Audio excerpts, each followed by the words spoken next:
As we mourn the passing of our dear colleague, let us pledge ourselves once more to continue in this ninth assembly to serve the people of Nigeria to the glory of God and the memory of our fallen brethren. In a few months, we will mark the halfway point of our tenure in the ninth House of Representatives. We still have a lot of work to do. We have obligations to the people who elected us to serve them, and the fraught circumstances of the previous year will not suffice to spare us the harsh judgment of history if we fail to meet the commitments we have made to God and country. The promises we have made and the fierce urgency of this moment compel us to do more, do better, and do so with haste that reflects our understanding of the challenges and promise of this moment in history and our determination to succeed against all odds. We are called to take legislative action to unleash the spirit of invention and our people's untiring industry. We have to do this for this generation to thrive here at home as they have done everywhere else in the world where they have access to the resources and infrastructure they need to succeed. Honorable colleagues, we begin this new year with a renewed commitment to legislative action that drives the course of progress and brings us closer to achieving the highest aspirations we hold for our nation. We begin with renewed determination to achieve better oversight of government spending priorities through a collaborative effort with the executive arm of government and with civil society. And we remain dedicated to the lofty yet clear ambitions we articulated in our legislative agenda when we resumed in the Ninth Assembly. Despite the unfortunate and unforeseeable difficulties we faced last year, we managed to put points on the board. We passed meaningful and potentially transformative legislation, including the Nigerian Police Act, repeal and reenactment, the Electric Power Sector Reform Act, Amendment Bill, the Physically Challenged Empowerment Bill, the Deep Offshore and Inland Basin Production Sharing Contracts Amendment Bill, and the Companies and Allied Matters Act, amongst many others. We also considered and passed the National Health Insurance Scheme Act, Repeal and Enactment Bill, the National Transport Commission Bill, and the Public Procurement Act No. 14 of 2007 Amendment Bill. Some of those bills have been passed in the Senate and signed into law by President Muhammadu Buhari, GCFR. We will work with the Senate to achieve expeditious concurrence and passage into law on other outstanding priority bills. In the 2021 legislative year, we will focus the attention of the House of Representatives on bills and motions that improve ease of doing business and unlock economic potential by stripping away restrictive regulation and ending predatory regulatory practices that deprive our young people the opportunity to conquer new frontiers in this age of technology and innovation, of daring and enterprise. We cannot risk implementing policies that handicap our ability as a nation to participate in new markets and profit from emerging industries.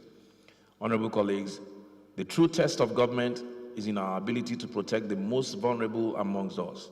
We cannot separate the goal of economic prosperity from the ambition to ensure that all our people live in a just society, free from abuse of power and protected by a justice system built on fairness and the rule of law. Therefore, we will shortly begin considering bills to amend the Administration of Criminal Justice Act, and we will follow up with a long overdue review of the Trafficking in Persons Prohibition Enforcement and Administration Act and other legislation that seek to deliver a justice system that works for all. The security and welfare of the people shall be the primary purpose of government. With these words, the Constitution obligates all of us who swear to serve in government to do everything to protect the lives and property of all citizens and promote their well-being above all else. This obligation is central to the governing contract between the government and the citizenry. Every time a citizen going about their business is killed or kidnapped, loses their property or livelihood, we have failed in our obligation.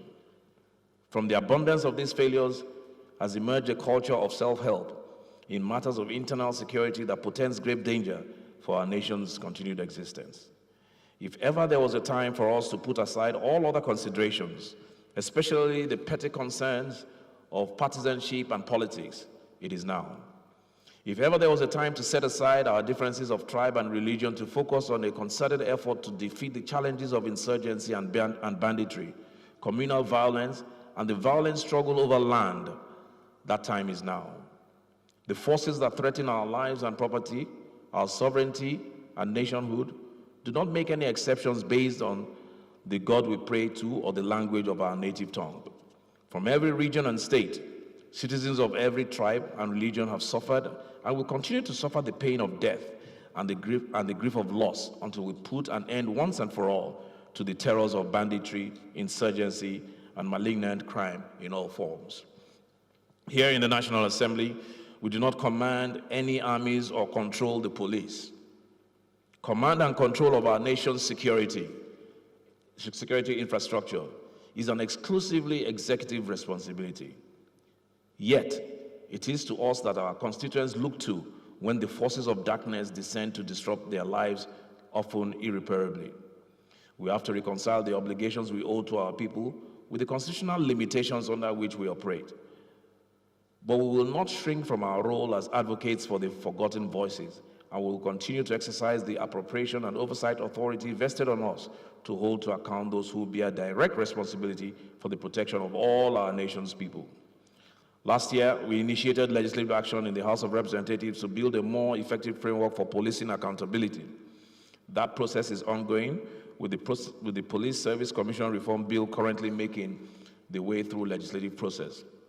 We will ensure that a bill shortly emerges from the House of Representatives without compromising any of the objectives that necessitated our intervention in the first instance. At this time, I will crave the House's indulgence to raise a matter of urgent importance. It has become more difficult with each appropriation cycle for the government to meet its obligations. The exploding recurrent cost of governance demands that we be more circumspect in the priorities we pursue, particularly regarding establishment bills in the National Assembly.